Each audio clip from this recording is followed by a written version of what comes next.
Hola, mi nombre es Sharon Galindo y estoy cursando la materia de puentes, donde le voy a hacer un breve análisis o un breve resumen de la autopista Caracas-La Guaira.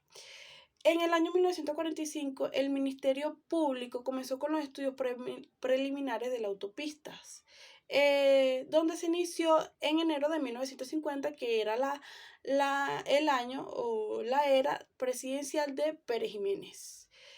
Duraron casi 4 años para la construcción de la autopista, en el cual fue inaugurada el 2 de diciembre de 1953.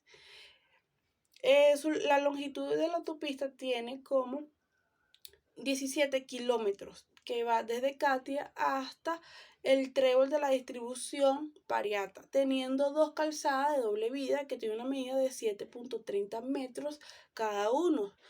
Em, Están separadas las islas centrales y en ambos lados hay hombrillos de pavimentadas.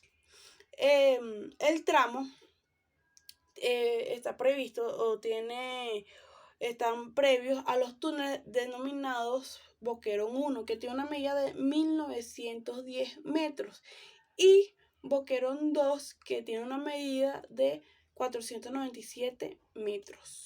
Ambos túneles fueron iniciadas o construidas en marzo de 1951. Estos túneles fueron excavados completamente en rocas, teniendo una ventilación artificial y lámparas fluorescentes lineales dispuestos en la placa de ventilación de los túneles. Existen tres tipos de viaductos que constan con un arco central de sección rectangular hueca, con dos articulaciones a niveles de arranque, teniendo como tablero de monteros verticales huecos con una medida de 14 metros en la separación, y tiene unas vigas precomprimidas que miden 1.80 metros de altura. Antes de hablar sobre las dimensiones del viaducto, voy a explicar que la luz, cuando hablamos de luz en vías o puentes, no significa que sea bombillos, de que los bombillos que tiene o las lámparas que tiene el puente o el túnel o cualquier sea. La luz en construcción significa que es el espacio que hay entre dos apoyos en el puente.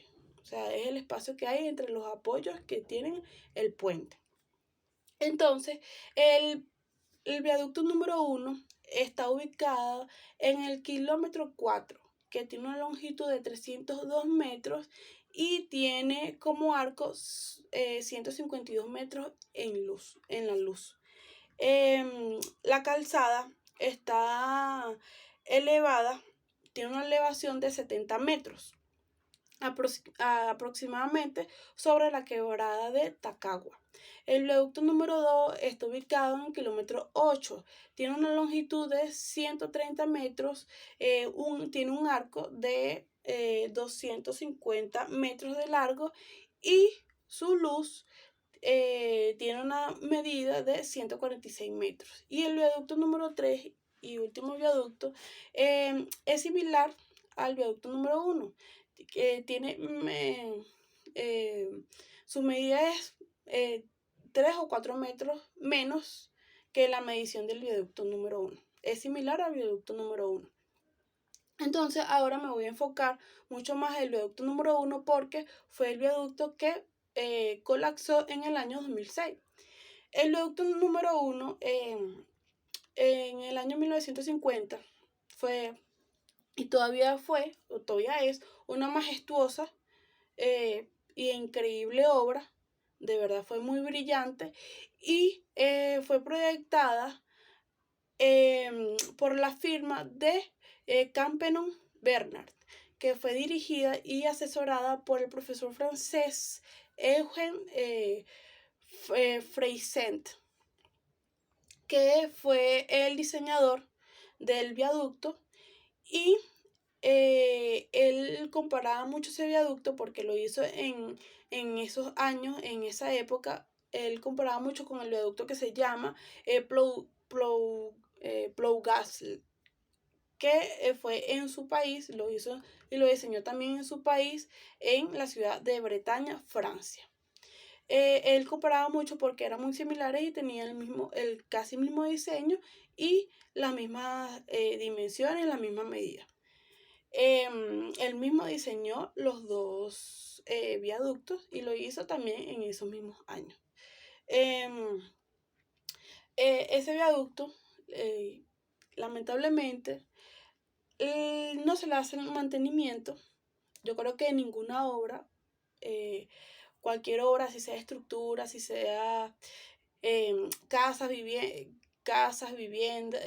viviendas, edificios, vías, puentes, cuando se culmina una construcción, cuando se culmina un proyecto, siempre hay que tener presente que hay que hacer un mantenimiento preventivo, siempre hay que hacer un mantenimiento correctivo y siempre hay que estar chequeando e inspeccionando las estructuras, porque así le podemos dar una vida y una larga vida estructural, una, eh, una, una estructura, ¿no?, muy estable y para que pueda durar muchísimo tiempo. Entonces, lamentablemente no se le hacen los debidos mantenimientos. El viaducto número 1 nunca se le hizo nada, tenía algunas fallas, algunas deficiencias, alguna inestabilidad, y entonces eso no lo corrigieron. Pasaron muchísimos años, muchísimas décadas en el cual pudieron ver que podía colapsar en cualquier momento. Por los años 1987 estaban ya habían debatido que el viaducto ya tenía muchísimos problemas, muchísimas deformaciones geotécnicas, muchísimas cosas en el suelo, y entonces ya no estaba muy estable el viaducto y podía colapsar en cualquier momento.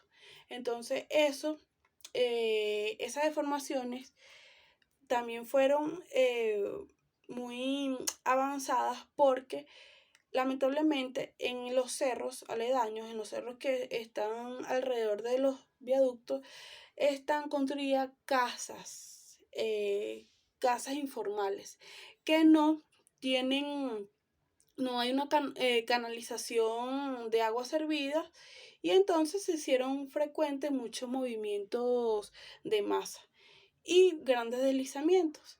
Entonces eso hace que poco a poco fuera inestable el viaducto.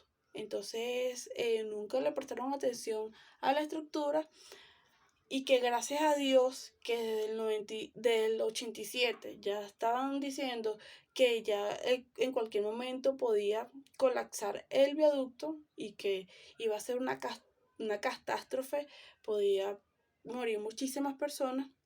Entonces, gracias a Dios que en ese tiempo del 87 a 2006, que fueron que pusieron las bombas, las detonaciones, para que se desplomara la estructura y hacer una nueva, no, en ese tiempo, gracias a Dios, que no colapsó y no pasó nada.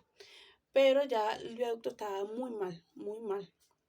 Entonces, en el año 2006, el 19 de marzo del año 2006, fueron que decidieron hacerle las detonaciones al viaducto y así construir uno mejor, uno más estable y uno más seguro. Y uno que la gente pueda sentirse cómoda a la hora de pasar por la vida. Entonces, el viaducto, cuando hicieron el viaducto nuevo, bueno, antes de eso, del 2006, del colapso, quisieron hacer un mantenimiento, quisieron reparar ese viaducto, pero lamentablemente el daño ya estaba demasiado avanzado. Y bueno, eso fue por causa de que no hacían mantenimiento.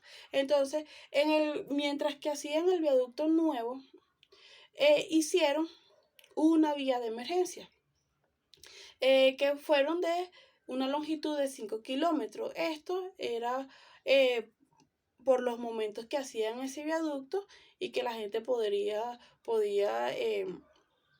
pasar sus vehículos, visitar el, el estado, pues, de Caracas a La Guaira. Entonces, y hicieron un viaducto que se llama, esa vía que se llama La Trocha.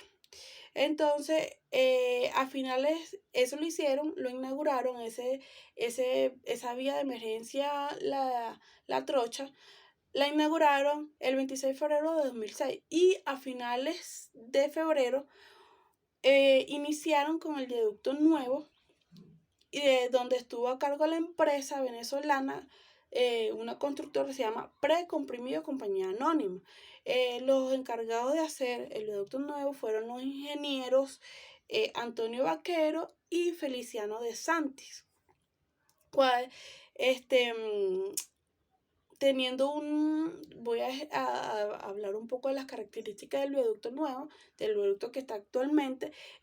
Tienen un tablero sustentado por 7 grandes columnas, de los cuales la más alta es de 60 metros, sobre el que discurren 4 carriles y un muro de separación. Mide casi 900 metros y fue terminada en junio de 2007. Todavía están debatiendo, por lo que leí, la información que leí, estaban debatiendo porque en el año 2010 se vieron nuevas grietas, había alguna inestabilidad, entonces ya hay que hacerle un mantenimiento, porque si no, entonces se podría ocasionar la misma situación que pasó con el viaducto antiguo. Entonces, muchísimas gracias por haber escuchado una parte de este análisis de la autopista Caracas-La Guaira y algunas dimensiones y algunas cosas del viaducto, alguna historia, ¿no? Algún resumen del viaducto antiguo y por qué, porque se colapsó el viaducto y cuáles fueron las causas que hizo que el viaducto ya no era estable. Muchísimas gracias.